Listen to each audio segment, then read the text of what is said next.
রামগঞ্জে অপরাধ থেকে স্বাভাবিক জীবনে পারভেজ। রামগঞ্জ লক্ষ্মীপুর প্রতিনিধি।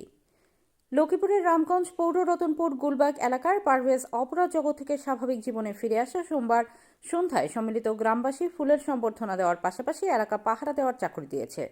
বীর মুক্তিযোদ্ধা হাবিবুল্লাহর পুত্র ও যুবদল নেতা ফারুক হোসেনের সার্বিক সহযোগিতায় ফুলের সম্বর্ধনা প্রদানকালে পৌর বিএনপির নেতা রেজাউল করিম, যুবদল নেতা সিদ্দিকুর রহমান, জামায়াত নেতা মাহবুব রব্বানী রাজা সহ স্থানীয় গ্রামবাসী উপস্থিত ছিলেন।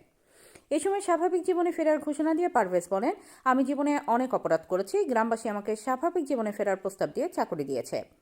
এখন থেকে আমি বিভিন্ন অপরাধীদের আইনের হাতে সোপর্দ করব। সম্বর্ধনা দেওয়ার পরে স্থানীয় মসজিদেও খোদি পারভেজের সুন্দর জীবনযাপন এবং বিএনপির চেয়ারপারসন মরহুম বেগম খালেদা জিয়া রুহের মাগফিরাত কামনা করে দোয়া মোনাজাত পরিচালনা করে।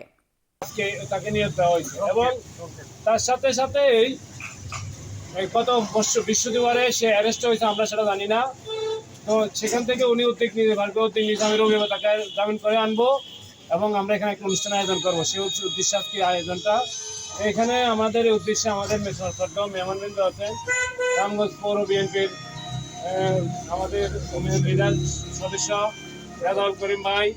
আমাদের একটা মাত্র কারণে এই গুলবাগে বাইরে থেকে কিছু লোক আসি এখানে মাদক ব্যবসা করে, মাদক সেবন করে এবং জুয়ার আখড়া বসায়।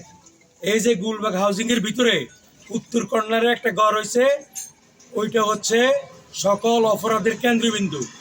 আমরা আজকে গুলবাগবাসী ঐক্যবদ্ধ হয়েছি। আমরা সবাই ভাই ভাই, আমরা কেউ কোনো অপরাধ করব না এবং কাউকে কোনো অপরাধ করতে দিব না।